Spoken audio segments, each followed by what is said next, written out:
you know, you start off as like Dushane in Jamaica, and then you come back and you're kind of on the low man on the totem pole, and then you kind of become, you know, emotional with Kane, and then you become kind of the grand master, and in the end, you're just kind of back on top. And it's, I mean, it's this slow burn arc, all played with your subtlety. And only a few times you get mad. The only time you get mad is usually with Kane, right? Yeah, that's true. Maybe that's true on set as well. I try not to in those scenes with him.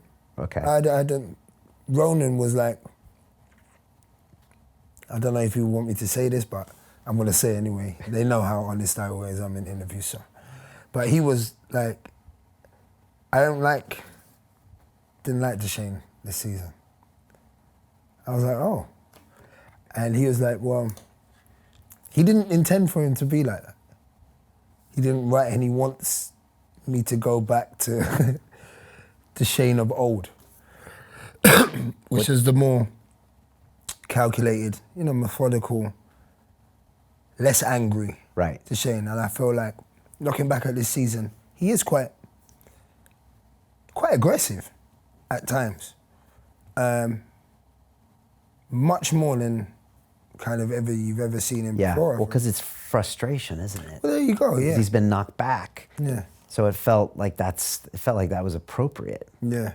And that came out on screen, because it wasn't the totally cool, at least he appeared to be cool, calm, and collected in the other seasons. This time you felt like you were kind of fighting for your life there. Yeah. These first few seasons. Yeah. But Ronan was wanting the more calm and collected. Yeah. I think so.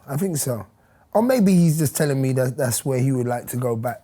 You know, now the situation is kind of slightly resolved, and he's got his position back, that maybe I can afford to be a bit more relaxed now. But it's weird, because I didn't kind of go in with the intention of making it that way. But I think the point I was making was that I try not to in the scenes with Kane, but actually what he does, I have to.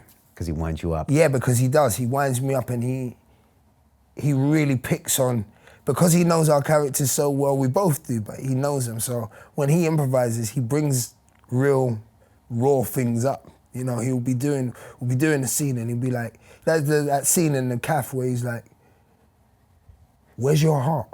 Like, I want to see your heart. Whereas he just made that up.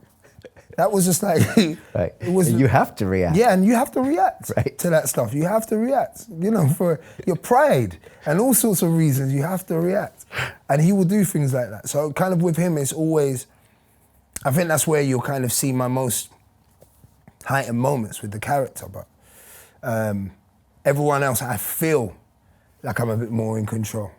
Anyway, just kind of being on set and whatever. But he does have that energy of, you know, he kind of demands that respect. You guys have a weird relationship. Somehow Dushane is Kano's like the brother you never had, and the brother you're never gonna get. Yeah. There's always that frustration, I think. I think it's a real manipulative relationship. And if you look at the kind of, you know, it's like Dushane's secret weapon, Dushane's pit bull, that he knows how to wind up and kind of let loose when the time's right.